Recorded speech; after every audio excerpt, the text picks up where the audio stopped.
तो गाइस अभी जो इटली के मसाइल चल रहे हैं, ठीक है, रिफ्यूज़ल आ रही हैं, मतलब वीज़ा अप्रूव वगैरह नहीं हो रही है और व्हाट टू डू नाउ। तो वो जो बातें हैं आज मैं आपसे डिस्कस करूँगा कि आपको क्या करना चाहिए और किस वजह से ये सारे जो है ना मसले आ रहे हैं। तो चलो डिस्कस करते हैं।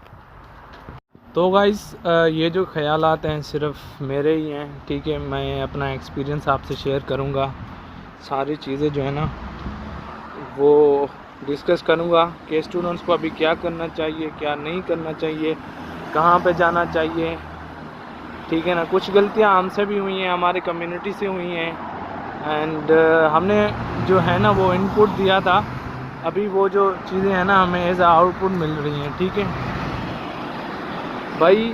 पहली बात ये है ना कि जो जुगाड़ का सिस्टम हम लगाते हैं ना, इसकी वजह से हम पीछे रह जाते हैं, ठीक है। अपना काम जब हो जाता है तो जो जूनियर्स आ रहे होते हैं उनके लिए जो है ना मसले हम खुद ही खड़ा कर देते हैं।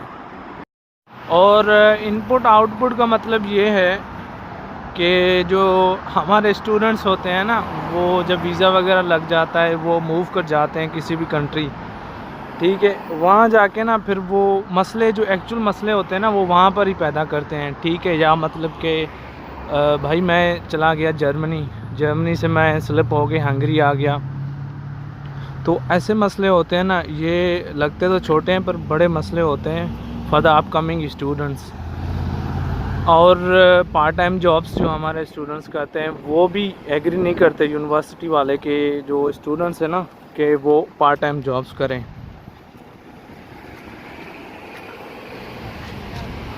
और उसके अलावा डॉक्यूमेंट्स के बारे में भी मैं बात करना चाहूँगा।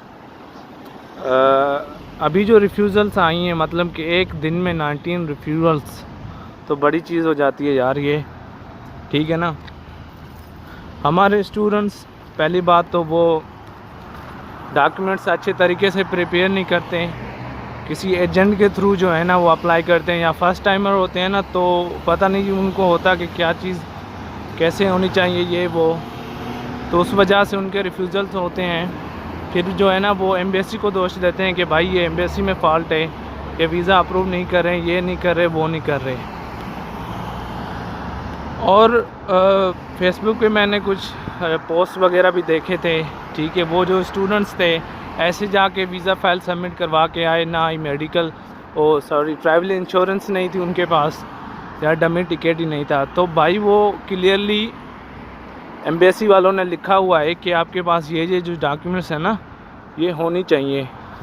तो हमारे स्टूडेंट्स ने वो डॉक्यूमेंट्स नहीं दिए, तो भाई फिर वो आपने वो होता है ना एक क्राइटेरिया, उनसे आप मीट ही नहीं करते तो आपको वीज़ा कहाँ से मिलेगा।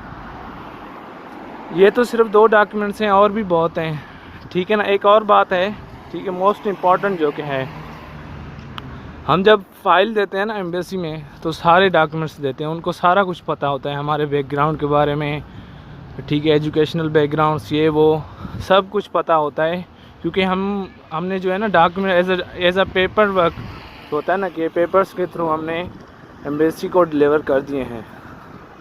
तो फिर भी वो आपको इंटरव्यू के लिए बुलाते हैं। आपको पता है क्यों बुलाते हैं वो इंटरव्यू के लिए? सिर्फ यही चेक करने के लिए कि ये जो स्टूडेंट्स अभी जाएगा वहाँ पे वो रियल है या रियल नहीं है, ठीक है ना। सिर्फ इस वजह से ही वो आपको इंटरव्यू में बुलाते हैं, आपको चेक करने के लिए, आपकी ऑनेस्टी चेक करने के लिए कि आप रियल बंदे हैं या वहाँ जाके स्लिप हो जाएंगे, परमानेंट रेजिडेंसी लेंगे या कहीं और मसले तो पैदा नहीं करेंगे ना उनके लिए। तो इस वजह से वो आपको इंटरव्यू के लिए बुलाते हैं। एंड जो यूनिवर्सिटी की इनविटेशन लेटर होती है ना, और जो एम्बेसी का प्रोसेस होता है, यूनिवर्सिटी का प्रोसेस और एम्बेसी का प्रोसेस, बहुत डिफरेंस है इन दोनों चीज़ों में, ठीक है, ज़मीन आसमान का। और embassy and university they both have nothing to do with each other. अगर आपकी मतलब एक्सेप्टेंस लेटर आ जाती है तो इसका मतलब ये कतई भी नहीं है कि अभी जो है ना आपको वीज़ा मिल जाएगा। इमिग्रेशन है, एम्बेसी है, ठीक है ना, ये अलग चीज़ें हैं। तो मेन फॉल्ट जो है ना भाई, आपके डॉक्यूमेंट सही तरह से नहीं होते हैं, फिर आप एम्बेसी को क्रिटिसाइज़ करते हैं, ठीक है, या आप परफॉर्म वेल नहीं करते हैं, फेल हो जाते हैं, उनको सेटिस्फाई नहीं कर सकते एम्बेसी में वीज़ा ऑफिसर को आप, या आपके डॉक्यूमेंट्स पूरे नहीं होते। और मैं एक और अलग चीज़ भी मैंने फेसबुक पे पढ़ा था कि एक लड़के का 3 करोड़ का था बैंक स्टेटमेंट। ओ भाई खैरियत तो है, 3 करोड़ मजाक है क्या? मतलब यही चीज़ें होती हैं ना, आपका जो वीज़ा है वो रिफ्यूज़ करवाती हैं। क्या ज़रूरत है भाई 3 करोड़ की? एज अ स्टूडेंट जा रहे हो ना, तो एज अ स्टूडेंट ही अपना प्रोफाइल बनाओ कि भाई तू कोई बिलियनर वगैरह नहीं है, ये वो चीज़। मतलब जितना रिकमेंडेड है ना बैंक स्टेटमेंट, ज़्यादा से ज़्यादा 1 या 1.5 लाख ज़्यादा जो है ना, वो उसमें डाल के फिर जो है आप बैंक स्टेटमेंट निकलवा लो, ऐसा ही सही है। बाकी ये 3 करोड़ वाला सीन तो भाई ऐसा जो है ना, मेरा माइंड तो यही कहता है कि इस बंदे का ना जो है ना 100% वीज़ा रिफ्यूज़ ही होगा। ओवर चीज़ें हो जाती हैं ना, फिर तो रिफ्यूज़ होगा। ये ऐसी गलतियां करते हैं ना हमारे स्टूडेंट्स, फिर कहते हैं कि भाई वो वीज़ा रिफ्यूज़ हो गया, चलो अब ट्विटर पे ट्रेंड्स लाते हैं, ये करते हैं वो करते हैं। और यहाँ पर भी हमारे जो स्टूडेंट्स आते हैं माशाल्लाह उनके काम होते हैं, क्लासेस अटेंड नहीं करते हैं, ठीक है ना, सारा दिन काम करते हैं और कुछ इलीगल काम भी यहाँ पर करते हैं। एक प्रोफाइल बन जाता है ना। हमारा पासपोर्ट किस वजह से ख़राब है भाई मेरे? तो इस चीज़ की वजह से ख़राब है क्या है, यहाँ पर जो आए हैं ना सीनियर्स, कबाड़ा कर दिया है अभी, ठीक है, इसलिए अब जूनियर्स को मसला हो रहा है यहाँ पे आने के लिए। ये तो अभी इटली का ऐसा सीन है, और भी तो यूरोपियन कंट्रीज थे, ठीक है, उन लोगों ने वीज़ा ही बंद कर दिया। जैसे कि मैं ऑस्ट्रिया का पहला सीन था, ठीक है, पहले लड़के जो थे ना वो जाते थे ऑस्ट्रिया, पर अभी वो नहीं जाते क्योंकि उनका वीज़ा ही नहीं लगता। मैं बैचलर्स वालों की बात कर रहा हूँ, ठीक है। उन लोगों को पता है भाई यहाँ से जो जाते हैं ना, फिर क्या कारनामे करते हैं वहाँ पे, जो ये वो सीन।